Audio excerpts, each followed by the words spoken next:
So guys, the United States Anti-Terror Squad has arrived Nigeria. They met with Ribadu and other top members of the Tinubu's cabinet. See how this headline here captured it. It says, breaking news, NSA Ribadu welcomes US Anti-Terror Squad to Abuja for joint action. So guys, the US is really serious about helping Nigeria to end insecurity. The question remains, is Nigeria really ready to end insecurity? People like Ribadu, are they really ready to destroy all these terrorists that are all over the places? Is Ribadu willing to end Fulani terrorists that are buying people? That is the question we should be talking about. Now, this other headline here says, gunfire continues as the Nigerian army arrives at the scene of kidnapping incident along Okada Bini Road. The kidnappers killed one person and abducted other motorists. So guys, this is what is happening in Nigeria. Everywhere now is a killing field. You know, everywhere is a killing field. We just saw what happened in Kaduna. 177 persons were taken into the bush from the church. I mean, these terrorists came out and abducted them from the churches. About 3 churches were invaded and they took all these people into the bush. And today again, you can see along Edo State road, you know, these people still abducted people into the bushes while they killed one person. Nigeria has now become something else. And now this other headline here says, bandits spotted trekking with 166 abducted churchgoers through bush paths in Kaduna. Village head says. So a traditional ruler is saying he actually saw them when they were taking these people they abducted into the bush. Now, the terrorists are making their demands, and this is what they are saying. Bandits demands 28.9 million naira for lost motorcycles before negotiating for ransom for 166 abducted Christian worshippers in Kaduna. Bandits who abducted skulls of Christian worshippers from Kumi Wali community in Kajuru local government area of Kaduna State have demanded 28.9 million naira for 17 motorcycles they claim were lost during recent military operation. They say when the military came to strike them, that some of them lost their motorcycles and they are asking the Nigerian government to replace their motorcycle before they would then tell them how much ransom they want. So guys, you can see the boldness, the audacity, and these people don't face the law. They don't face the law. They are not dragged for their criminality. They don't pay for the evil they are doing. All the discomfort they've caused Nigeria, none of them is paid. They are really boldly telling the government to buy their motorcycles, and then they will tell the government how much is their negotiation price. And this other headline here says, for peace to reign in Nigeria, Fulani armed herders must be allowed to guard our forests since they are already in the bushes, northern elders. So this way is saying that the north is demanding that the Fulani be the ones to guide our forests. So guys, this is what we are saying. Now, a Yoruba group has lambasted Tinubu. See how this headline captured it. Yoruba Union accuses Tinubu of covering up abduction of worshippers in Kaduna. Says lies means nothing under the APC. Honestly, life it actually means nothing under this APC-led administration. Like you can see now, you can see how bold the terrorists are becoming, because they know that their sponsors, their sympathizers are occupying key positions in government. That is why they are boldly telling the government, you must pay us back our motorcycles before we even tell you our ransom price for all the people we kidnap. So guys, this is why Trump wants to divide Nigeria. Tell me who will happily want to live in a country with this set of human beings, that you come out because the military struck your enclave and you lost some of your bicycles, and then you now came and invaded churches to kidnap people. I mean, this is the reason why the US is considering that option of dividing Nigeria, so that the North can go and practice Sharia law to the fullest, while the South will also practice their Christianity. Anyway, guys, let me allow you to take a look at this video and let me know your thoughts in the comment section below. Please don't forget to subscribe and turn on the bell notification for more. Thank you. Once he reached the level where law enforcement agents can come out to deny cases of kidnapping and attempt to cover them up, it is the beginning of the end. Nigerians, once we get to this point where we dey so, na dangerous corner we don't enter. A situation where more than 100 citizens, they go kidnap them for country, and it will not even be breaking news. It not go even bother people because we don't normalize them. And I not come to blame anybody, because unfortunately, you know, say na different things they trend, and it is a symptom of a problem, not even the problem in itself. A situation where citizens don't give up. They don't dey used to so much bad government that they believe that nothing can change. They believe that the best solution na to to kuku ignore am. Some people go say no matter how much you talk, nothing go change. So better not to pay attention to it. But unfortunately, we do not realize, say, you can still be a victim of a system you choose to ignore. Because today's victims were yesterday's survivors. Tomorrow's victims will be today's survivors. The dead can no longer die. The prayer be say, as we dey play statistics games with these people, so may God forbid we where they here no come become one of the statistics one day. Because now human beings we get name and we get family. So kidnappers, terrorists enter Kaduna State, Kajuru local government, go kidnap more than 100 people from Cherubim and Seraphim Church 1 and 2 and Equa Church. And the initial reaction, according to the statement from Christian Solidarity Worldwide Nigeria, they say about 35 minutes after the kidnap, they try to enter the church to go inspect and know exactly what happened. They meet convoy of military and the chairman of the local government, Mr. Dauda Madaki, they come out from there. They deny them access to the place, only for them to come deny, say that there was no issue of kidnapping. The commissioner of police, Alhaji Rabiu Mohammed, come talk, say that the people where they carry those news of kidnapping, say na conflict entrepreneurs. Now waiting he call them. He said there are rumors, and if they challenge anybody where say there is kidnapping to provide the list and the names of people where they kidnap. He said the people where they carry those rumors, they will put the full weight of the law on them. Only for today to come confirm, say yes, they carry people. Now where they don't confirm them, that there is as old as 70 years old and as young as a 6-year-old child amongst the victims. Now where they don't confirm them, the 6-year-old child, I think Salvation Idris, now where they confirm, say those people did they kidnap them, what will happen to the commissioner of police and the chairman of the local government? Because Ori Buruku Lenshe, Oshilenshe, the chairman of Christian Association of Nigeria North, that is Reverend Dr. Wahab Joseph, he talks, say if that the military had come to intervene immediately, they raised the alarm, they could have gotten back those people. But that the law enforcement agents even gave opportunity for the kidnappers to move away with the people. Unfortunately, that same community, they deal with the one of where they kidnap about 20 people there. They say they asked them for 2.6 million ransom. They never fit pay that one. So waiting what they do today now, ransom a big kidnapping for pay. If they carry people from Niger, they go carry from Kwara. Government go say we retrieve them, we recover them, like saying a lost but found item. So the way where will they go? It is a great economic enterprise. How will the thing end? The more they carry, the more money they give to them. If you see the list where kidnapper they give, go to Niger, ask people where they kidnap their people. Kidnappers go even add spare tire for motorcycle, beverages, provision, milk, Bonvita, Milo, sachet lifting, sugar. I say kidnapper they badun. Igbadun to gaju. Now kidnapper, the life where people wait outside know they see to chop. Kidnapper they chop and for bush, and we get master strategies government because Ori Buruku Lenshe. Master strategy government without a strategy or master plan to protect lives. Now master strategy on forgery of tax document, to tax for criminality, borrow money without accountability, engage in all manner of high-level corruption. What a shame and a tragedy of a country. The waiting Jonathan do where una talk say make he resign. The one where una don't do so, what day or what time una go resign? Our dear APC federal affliction, you have sounded too good for the job you have done in the name of God. Go. Nigerians, they no go resign. These people, they don't day hard, they don't believe in their own cavalier, in their own impunity. If we not shine our eye, mobilize to end this affliction, now express we day. Now one chance we day. A 6-year-old child there with kidnapper. Commissioner of police come out, can't deny, say nobody they kidnap, only for later to do 360. Can't admit, say more than 160 people. And the full country quiet. It is a normal thing. After all, they don't carry up to 200 before. So this one no really plenty like that. Ori Buruku Lenshe, Nigerian government. Oshi Lenshe. May God give Nigerians the wisdom and courage to deliver themselves and ensure, say affliction no rise the second time. APC federal affliction, you have sounded too good for the job you have done. In the name of God, go. My name is Peter for Nigeria. Donald Trump to know. I am calling on Donald Trump, President Trump. The Nigerian government is not serious about fighting insecurity. They are accomplices. They are working with the terrorists. They are covering up. I know, America, you've got your intelligence on ground and you cannot be fooled. But don't believe anything that Tinubu says. Don't believe anything that any of his spokespeople say. They are trying to do damage control. They are more afraid of Donald Trump and the airstrikes because they know the airstrike is going to wipe out these terrorists. And the terrorists that are in Nigeria, the government is the sponsor. The politicians are the sponsors. The people that are saying Donald Trump shouldn't come, there should be no more airstrikes. They are actually the sponsors of terrorism. So we are calling on President Trump, please increase the airstrikes. Let the airstrikes never cease until you take them out. Don't depend on the government.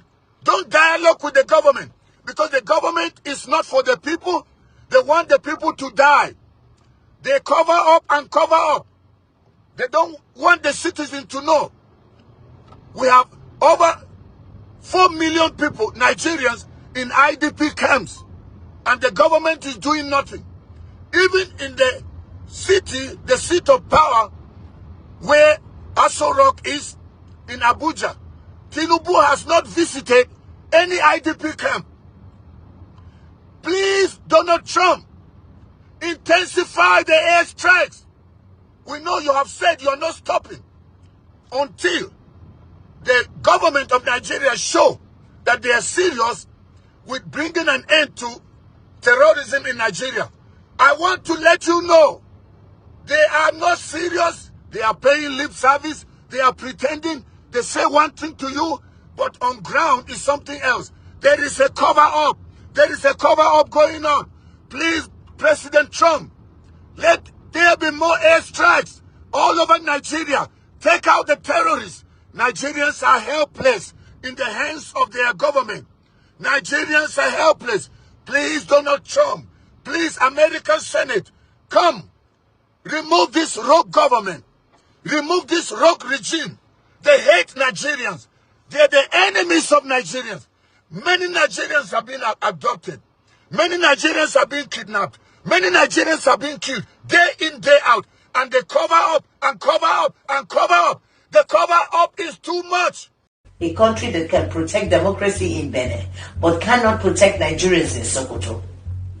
A government that can declare emergency for politics, but cannot declare urgency for human lives. Let me paint the human picture, because sometimes we argue because of policies. We argue policies until the blood becomes abstract.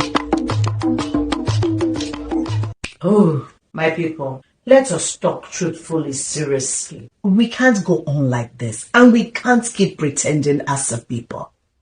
You see, Nigeria has become a country where a bandit can give a quick notice to a people and they will obey. Sokoto is back in the news. Yes, an Eastern local government area in Sokoto State is reportedly under fresh terror. You remember Bello Tuji?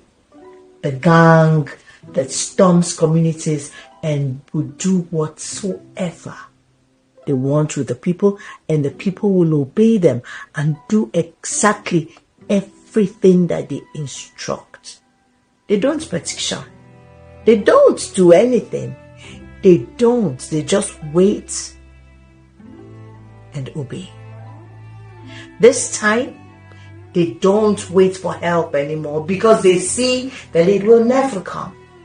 These bandits led by this man will arrive and then carry their children away. The bandits, they thrive on spreading fear. Some reports around the Tadibale axis describe residents being ordered to evacuate within 24 hours. Hey, 24 hours with videos showing people leaving with their belongings. Let that sink in, or let it sink. 24 hours in your own country, in your own village, your hometown. Not because flood is coming, not because there is some kind of natural disaster, but because Stojid is coming. So tell me, who is running ISA right now? Who is ISA's new leader? Is it Nigeria or Toji? And please don't insult us with the usual grammar. We are on top of the situations. You have always been on top of the situation, and on top of it you do nothing. Because really, what are you on top of? On top of press releases? Or on top of statements rehearsed before recording? Because where Bagaji community in Isa local government area was attacked, Daily Post reported at least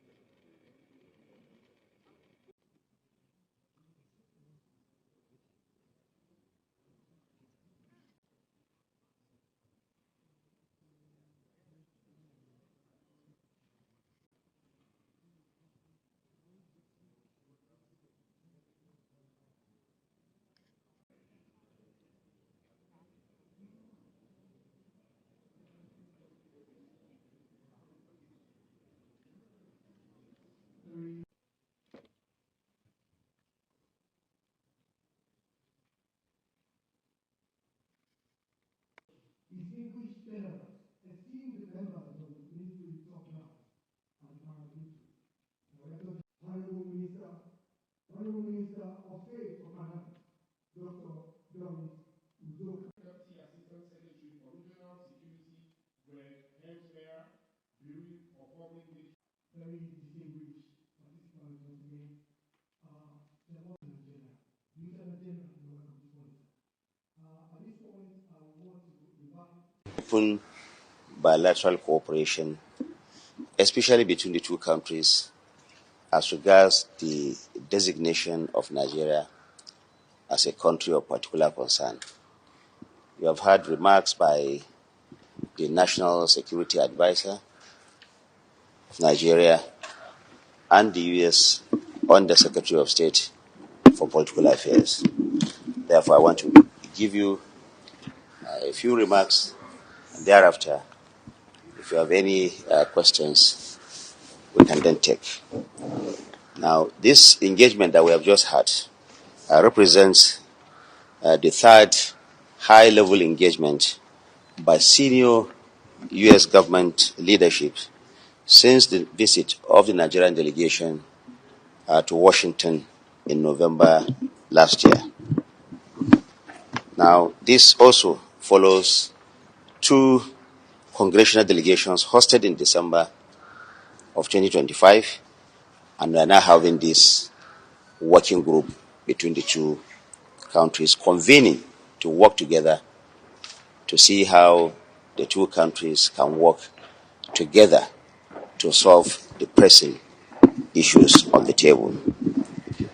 This bilateral engagement reflects not only our shared commitment to religious freedom and the protection of civilian population, but it is also a mature and strategic relationship that is grounded in trust and also in shared responsibility, especially between our two nations. The partnership has been useful, with the U.S. and Nigeria cooperating militarily, but also in intelligence sharing and in general security. And I want to state here that indeed this cooperation has translated into very tangible operational gains. It has enhanced our intelligence sharing. It has also brought about closer coordination between the United States of America, AFRICOM, and Nigeria's military. Of course, this is across all sectors, as you have heard from the National Security Advisor. The U.S., as we also heard, has committed to timely delivery of outstanding military equipment, such as drones, helicopters, platforms, spare parts, and also will provide associated support system that Nigeria has procured over the past 5 years. Now, the idea is that these meetings will seek to accelerate the delivery of this military equipment and other support that we require from the United States. Now, we want Nigerians all to know that this partnership is working and is also yielding very tangible results for us. We are beginning to see the gains of this very close relationship that we are developing with the United States of America. We want to use this opportunity to tell Nigerians that this cooperation is indeed yielding the desired fruit. We want Nigerians to be patient as both countries continue to engage for the betterment of our two countries and the world in general. On the Nigerian part, we are all aware that President Bola Ahmed Tinubu of Nigeria has since formally declared a state of national security emergencies in more vulnerable and also in high-risk areas. And in the process, he has authorized and asked that there should be an intensified joint operations between all the security agencies and our armed forces. And the President has also directed that this be sustained by deployment of additional security forces to priority areas to curb this violence. Very important for Nigeria. We want to state that this relationship is also helping in strengthening early warning and also developing a national database to provide a single authoritative source of accurate and verifiable figures on deaths and casualties arising from violence. Of course, this will also strengthen evidence-based decision-making, accountability, and effective security responses. Now, in the past, we have not been able to have very coordinated database where truths and facts relating to those who have been affected by this violence is properly recorded. Now, this cooperation is helping us to ensure that we have this database that will help us in knowing exactly who are those that have been injured, exactly who are those that have been killed, and this in turn will help the Nigerian government to take informed decision on how to curb this violence going forward. I also want to state that the Federal Ministry of Justice of Nigeria, Department of State Services, the police, and all other security agencies are working assiduously together to investigate and to prosecute terrorism cases. Our aim here is to ensure that violence is not only met by force, but there's also in the process justice and accountability so that all can see what is happening.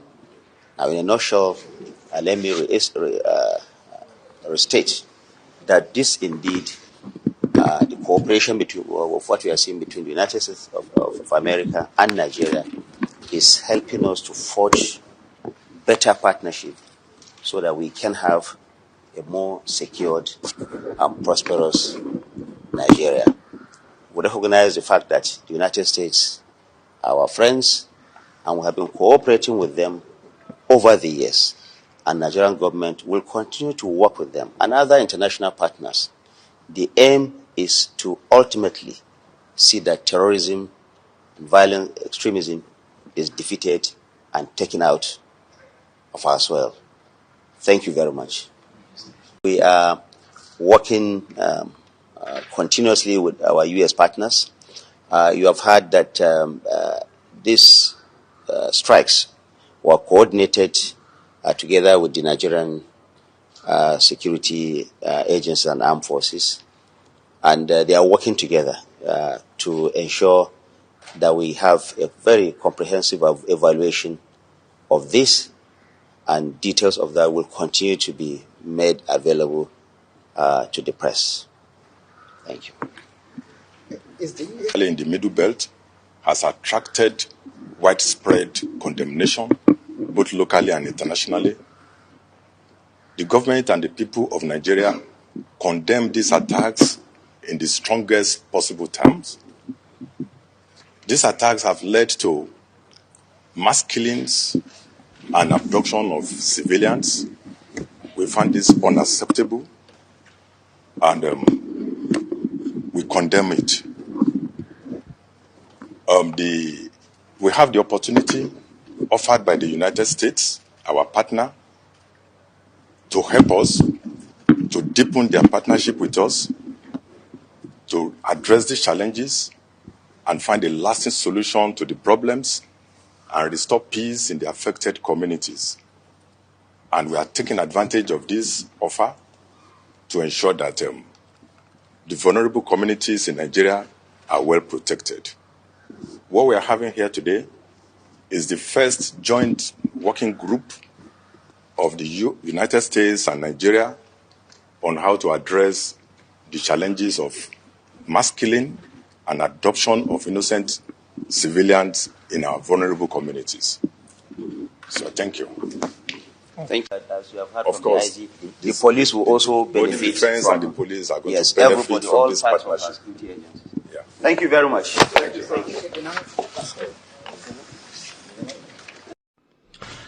Yeah, hello friends. A lot of things are happening in Nigeria and it's quite heart-wrenching, so extremely disturbing. It looks like these people will never ever stop. And of course, there's nothing that will indicate that more than the fact that instead of this guy to act, they went as far as coming to the United States to contract lobbyists, the DCI lobby group, to help in polishing their image. Because like we keep saying, the best way to polish one's image is to act, But these guys, for the fact that they are contracting over $9 million, they are contracting the DCI for over $9 million for just a year, the highest ever that the DCI group has ever gotten. It's an indicator of the fact that they are not ready to stop. So we're in for a very long thing. You see, I've never in my entire life ever thought that I would want a different country from these guys. But I'm facing reality right now because these guys don't want to stop.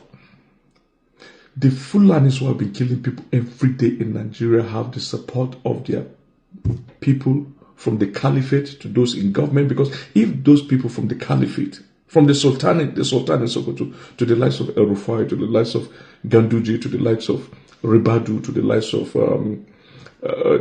of even Shetima, will come together and ask these people to stop. I'm telling you to stop today. But they will never stand up because it's a collective agenda. That's the truth. That's the truth. And look, the genocide happening in Nigeria is the worst form of genocide anywhere in the world. The worst form of genocide anywhere in the world. And that is why the official records captures it that out of every 10 Christians killed in Nigeria, 7, out of every 10 Christians killed in the world, 7 are Nigerians. Killed by the Islamists. For what? For what? Look at what happened this weekend, this Sunday in Kaduna State, in Kajuru, in Kurminwali. 3 churches were raided by Fulani terrorists, and 177 persons were abducted, kidnapped. 11 escaped. And right now, the Fulani terrorists are with the abductees in the forest, the Christian abductees, straight from the church. The government of Kaduna denied, the police denied, and the chairman of the local government denied. You see, these people are so wise and so strategic, like I keep saying, to plant people within our midst. Like the chairman is a Christian, but he was denying what happened to his own people. So these people, these Fulani Islamists, have planted people all over, our own brethren. If you come to Benue State, from the state government level to the local government, they've infiltrated, they've planted so much people. Plateau State the same, Nasarawa State the same, Kaduna the same. And that goes to show you the agenda that has been there. And for any agenda to succeed, there must be moles. So they've had so much moles, For some of us, we're not surprised because even Judas, even amongst the 12, there was a Judas. So imagine amongst 1 million, how many Judases we'll have. On the flip side, just imagine what happened in Kajuru this Sunday. Let's imagine that it was a mosque. Sunday service in Christendom is like Jumat, the Jumat mosque on Friday for the Muslims. So just imagine that a Jumat mosque was going on, and then a Christian militia group, like the Biro militia group or a Tiv militia group, operating in, let's say, Kanu or Bauchi or Jigawa, goes to these 3 mosques and abduct people during Jumat. Just imagine. The Islamists who will call this the worst genocide ever recorded in the history of mankind. And they'll start burning everywhere. So we've been so tolerant. You see, people like, I know how many Muslims friends I've lost because they say, oh, friend, we thought you are not like this. I've never been like this, but I've been on the defensive. I've seen my community become destroyed. I've seen people I grew up with completely being killed for nothing in their own land. Fulani do not belong to Benue State, for instance. So there's no justification you coming to communities and killing people and then you begin to say it was cattle grazing. Cattle grazing how? We regulated cattle grazing. You refuse to abide by it. You say you want Sharia. In Nigeria, look, we are a secular state. I keep mentioning this example that Senegal is 95% Muslim. But there's no Sharia. We just watched what happened in Morocco recently, the tournament, the AFCON. You could see Moroccan ladies in the stadium with their hair free. That is a free society. Religion should be private. Hijab does not originate from Islam. It started right from the Jewish period up to Christianity. But, they feel that Christian ladies do not are wayward. No, it's because the religion allows liberty. And so it feels that, look, if you can adhere to what Christ has preached, good and fine. And so it leaves you at your own liberty. If not, the lives of hijab covering does not emanate from Islam. It's a Jewish tradition up to Christianity. And that's why the Reverend sisters, they still cover themselves. But we are a religion that allows liberty, knowing that it's between you and your God. That is how religion should be. You don't force religion on people. And by the way, there is no nation on the surface of the earth practicing Sharia that is a model nation. Not Afghanistan, not Iran. Iran said they are an Islamic republic and they want to spread Islam all around the world. Sharia must go all around the world. They want to stage a jihad. And ironically, the arms they are using are produced in the Christian nation of Russia. They want to use arms from a Christian country to spread jihad. They go as far as an atheist nation, a nation that does not believe in God, atheist nation of North Korea, to develop her nuclear capabilities. And then they go to a Buddhist nation and a Tao nation of China to get their air defense system and missiles. So can you see the hypocrisy? You want to use the technology of the Kafiri to kill the Kafiri to spread Islam. Who does that? Why can't you not allow people practice their religion in peace? The first 10 most peaceful nations in the world, there's no Islamic country in it. The first 10 most peaceful country in the world, Google them. The first 10 happiest nation in the world does not have any of these guys in it. The first 10 richest nation with the highest GDPs in the world, they are all Christian majority countries, with the exception of China and Japan, which has Buddhist and Tao. So what are we saying? Why can't you allow people just be on their own? You see, you want to bring Sharia in Nigeria, and then when other parts say, okay, you can have your Sharia, let's cut off. They begin to, the Sultan, I saw a video of them going around preaching unity of Nigeria, oneness of Nigeria. But you are insisting you want to practice Sharia. Why can't you allow other people who want to go? You can practice your Sharia when you cut off yourself and name yourself Republic of Arewastan, like Pakistan or Afghanistan. But you want to practice Sharia in our own land that is a secular country. In our own land. And when people say they want to go, you begin to go up and down preaching this. And then, look, the world is modern. The fact that you destroy other people in the past is not possible now. It's not possible. And that is why, even sometimes I look at some of this, the Fulanis have never won any war anywhere, especially in modern times. The fact that they come in the depth of the night and kill women and children and doesn't mean they are powerful. If they are powerful, let's stand face to face, and they'll see the might of these other tribes that they've been killing. Like I keep mentioning, during the Second World War, the soldiers that were taken from Nigeria to fight in the British frontiers in Asia, in Myanmar, in Malaysia, were not Fulani soldiers. They were soldiers from the Middle Belt, thief soldiers, Idoma soldiers, soldiers from Plateau. Majorly, the soldiers during the Civil War who won the Civil War for Nigeria were basically Middle Belt soldiers and Yoruba soldiers. T.Y. Danjuma, the thief soldiers there, the Angas soldiers, Lantern soldiers, the Yoruba soldiers, Obasanjo, and the Scorpion. You know, the guy who was famously known as the Scorpion. There's no any remarkable Fulani man there. So you are not strong. You are just coming like the devils that you've always been in the depth of the night from the bushes and striking communities, and you think you are strong. Because you plotted so that the soldiers, your people in authority have strategized and plotted so that they will disarm all these communities that they've always done to all the Benue communities, all the Plateau communities and Southern Kaduna communities. And then you come and strike and kill people, then you think you are strong. We want peace. We've been preaching peace, and it's quite unfortunate that we've So guys,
said it was one screwdriver in on each other gave Trump the intelligence upon which he acted. So people are saying that I hope tomorrow now they will not misinterpret it for something else. Anyway, guys, let me know what you think about this in the comment section below. Please don't forget to subscribe and turn on the bell notification for more. Thank you.